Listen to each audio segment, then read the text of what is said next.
আদেশ করে দিয়েছি।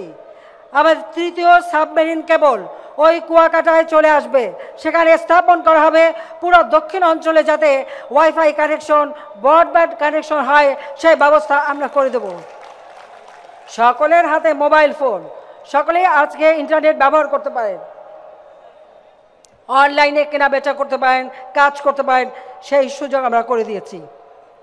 6,80,000 উপরে আজকে ফ্রিল্যান্সার ঘরে বসে বিদেশে কাজ করেও পয়সা উপার্জন করতে পারে, সেই শিক্ষা আমরা দিচ্ছি। আমরা প্রায় 109টা হাইটেক পার্ক তৈরি করে দিয়েছি। আমরা কম্পিউটার ট্রেনিং ইনকিউবেশন সেন্টার করে দিচ্ছি। প্রত্যেকটা স্কুলে আমরা কম্পিউটার ল্যাব করে দিচ্ছি।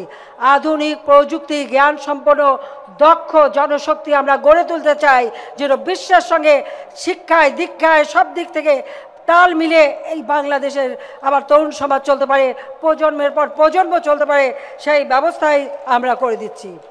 আমরা প্রত্যেকটা এলাকায় মেডিকেল কলেজ, হাসপাতাল যা যা দরকার সব কিছু করে দিয়ে আজকে উন্নয়ন করে দিচ্ছি। বরিশাল ছিল অন্ধকার, বরিশাল বিভাগটাই ছিল অন্ধকার। আওয়ামী লীগ সরকার এসেছে, আজকে এখানে আলো জ্বলছে। প্রতিটি ঘরে ঘরে আজ বিদ্যুৎ পৌঁছে দিয়েছি। কোনো ঘর অন্ধকার থাকবে না, কথা দিয়েছিলাম, আমাদের কথা রেখেছি। 2020 সালে আমরা যে প্রেক্ষিত পরিকল্পনা করে 21 সালের মধ্যে আমরা দিন বদলের সনদ দিয়েছিলাম, আজকে দিন সত্যি বদলে গেছে। এখন দারিদ্র্যের হার যেখানে 41 ভাগ ছিল 18.7 ভাগে নামিয়ে এনেছি। হত দরিদ্র 25.1 ভাগ ছিল 5.6 ভাগে নামিয়ে এনেছি। ইনশাআল্লাহ এই বাংলাদেশে কেউ হত দরিদ্র থাকবে না, প্রত্যেকের ঘর হবে, বাড়ি হবে, কাজ করে খেতে পারবে। সেই সাথে সাথে এদেশের প্রত্যেকটা মানুষ তাদের ভাগ্য পরিবর্তন। আমাদের যুব সমাজ কর্মসংস্থান ব্যাংক বিনা জামানতে ঋণ নিতে পারেন।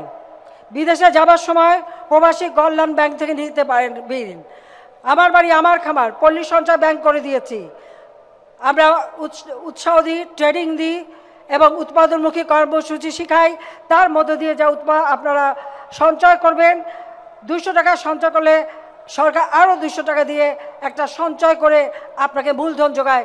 প্রত্যেকটি পরিবার যেন নিজের পায়ে দাঁড়াতে পারে, আমার বাড়ি আমার খামার সেই প্রকল্পে সেই ব্যবস্থা আমরা করে দিয়েছি। আমরা চাই আমাদের দেশ এগিয়ে যাবে।